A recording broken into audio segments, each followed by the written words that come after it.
ये लड़की अपने पंडित से सवाल करती है कि अगर हम किसी को मार दें तो कत्ल, और अगर अल्लाह ताला मारे, भगवान मारे, तो फिर वो क्या है। मैं किसी भगवान को नहीं मानती। तो ये चीज़ थी जिसके ऊपर भगवान ने इसका क्या आंसर दिया। इनका जो पंडित है वो आंसर क्या करते हैं, उसके बारे में क्या बताते हैं, सारी चीज़ें अभी इस वीडियो में डिस्कस करते हैं। तो वो वध। सर मैं आपसे एक सवाल करना चाहूँगी। आज आपने भागवत में कहा था कि जेल बहुत बुरी जगह है, और हम लोग भी मतलब बहुत सारे लोग मानते हैं कि जेल बहुत बुरी जगह है, लेकिन मैं नहीं मानती।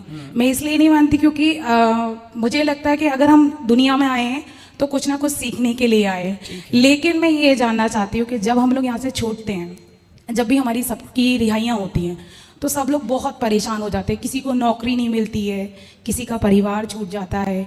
मतलब कुछ लोग अपने परिवार के लिए जो यहाँ पे जिनकी यादों में यहाँ रहते हैं, वो जब बाहर जाते हैं उनका सब चीज़ बर्बाद हो जाता है। तो मेरा ये मानना है कि मैं दुनिया को सिर्फ इतना कहना चाहती हूँ, क्राइम हर कोई करता है, कोई छुप के करता है, कोई सामने करता है, लेकिन क्राइम करता है। और बहुत बड़ी नास्तिक हूँ क्योंकि भगवान में कोई आस्था नहीं है मेरी। ठीक है, तो मैं ये जानना चाहती हूँ कि इन सब चीज़ों में कितनी सच्चाई है, क्योंकि कितनी सच्चाई है? क्योंकि इतने सारे भगवान हैं। इतने सारे नहीं, भगवान इतने सारे नहीं बेटा, भगवान एक हैं। हाँ। देवता बहुत सारे हैं। हाँ, तो देवता बहुत सारे हैं। हाँ। 33 करोड़ देवता हैं। हाँ। देवता मतलब व्यवस्थापक। जैसे यहाँ हमारे पुलिस वाले भाई बहुत हैं, हाँ। पर जेल अधीक्षक तो एक ही है ना। उसी प्रकार ईश्वर एक है। देवराज इंद्र, इंद्र भगवान नहीं है, इंद्र देवता है। अग्नि देवता है, वरुण देवता है।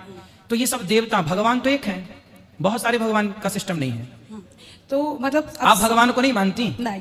क्यों ना मानने का कारण? रीजन ये है सर कि मेरा ये मानना है कि मेरे लिए मेरे भगवान अगर कोई है तो वो मेरे मम्मी पापा हैं। ठीक है, मुझे यहाँ से निकालेंगे वही, ठीक है, मेरे लिए सेवा करेंगे वही। ठीक है। अब मेरा बस ये जानना है कि आप मुझे ये बताइए कि जब मैं यहाँ से छूटूंगी तो मुझे काम कौन देगा? वो तो क्या आप देंगे? नहीं, आपने पहले बताइए क्राइम क्या किया है? सर मैं अपहरण में हूँ। और किसका अपहरण किया था? सर लड़की का, और एक लड़की ने कहा कि हमने उसका अपहरण किया है, तो शायद हो सकता है हमने किया हो। सर यहाँ आने के लिए, आपसे मिलने के लिए अपहरण किया था, इसलिए आ गई सर। तो कितने साल से हो आप यहाँ? सर 5 साल से हूँ। तो आपने किसी लड़की का अपहरण क्यों किया? सर ये तो क्राइम है, झूठ है, क्योंकि जस्ट फ्रेंड वगैरह होती हैं। अब आप किसी के साथ भग जाओ तो उसमें हम सब क्या करें? अब हम सब तो फिर दोस्त जिसका हैं। अपहरण किया, फिर वो अपने माँ बाप को लड़की वापस मिल गई कि नहीं? हाँ सर मिल गई, हम ही लोगों ने दी थी। तो तो आपने अपहरण करके कुछ फिरौती मांगी थी उनके माँ बाप से? कुछ भी नहीं सर, हमारे पास उससे ज्यादा था। तो फिर क्या क्यों किया अपहरण? जब था तो क्यों किया? सर एक्चुअली उसका किसी से अफेयर चल रहा था। तो जिससे अफेयर चल रहा था उस आदमी से आपका क्या संबंध था? वो मेरा फ्रेंड था, हम एक ही साथ काम करते अच्छा, तो थे। आप इतने छोटे सवाल के लिए आप 10 सेंटेंस आगे 10 सेंटेंस पीछे, लोग कुछ सवाल ही घूम जाता है। सवाल छोटा था। मेरी हिंदू दोस्त कहती है, हिंदू शैली कहती है कि जाकिर नाइक कहते हैं हिंदू किताब में अल्लाह के रसूल मोहम्मद सल्लल्लाहु अलैहि वसल्लम का जिक्र है, तो मेरी किताब सही है। बराबर ना? अटक खत्म। अभी जवाब देता हूं मैं। अगर कोई हिंदू कहता है कि अगर मेरी हिंदू किताब में मोहम्मद सल्लल्लाहु अलैहि वसल्लम का जिक्र है और मेरी हिंदू किताब सही है, तो आपको कहना चाहिए आपकी किताब इस पोर्शन जिसमें लिखा है कि मोहम्मद सल्लल्लाहु अलैहि वसल्लम आखिरी पैगंबर, वो 100% सही है। एक मैथमेटिक्स की किताब में 4 इक्वेशन है, एक में लिखा है 2 जमा 2 4, दूसरी जगह लिखेला है 3 जमा 3 6, तीसरी जगह लिखेला है 4 जमा 4 10। तो क्या तीनों चीज सही है? 2 चीज सही है, एक चीज गलत है। बराबर? हाँ कि नहीं? पहले 2 चीज सही है, 2 जमा 2 4, 3 जमा 3 6, 4 जमा 4 10 नहीं होता है, 8 होता है। अगर एक चीज सही है, जरूरी नहीं सब चीज सही है। उनको बोलिए जो चीज सही है हमको चेक करना पड़ेगा। कुरान की मानी है फुरकान, क्राइटेरिया टू जज राइट फ्रॉम रॉन्ग। कुरान से जो मिलता है हम उसे मानते, कुरान से जो नहीं मिलता है नहीं मानते। आपके भगवत गीता, आपके वेदा में लिखा है आखिरी पैगंबर मोहम्मद सल्लल्लाहु अलैहि वसल्लम में, बिल्कुल सही है, बिल्कुल सही है। लेकिन आपकी किताब में गलत चीज भी लिखी हुई है। आपकी किताब में जो लिखा है बुत परस्ती गलत है, वो सही है। आपकी किताब में लिखा है कि शराब पियो, वो गलत है।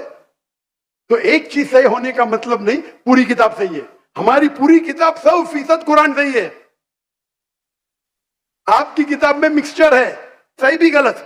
मिसाल के तौर पे मैं आपको एक ग्लास ऑफ पानी लेता हूं, उसमें 2 बूंद गटर का पानी डालता हूं आपके सामने, आपको पानी को पीएंगे?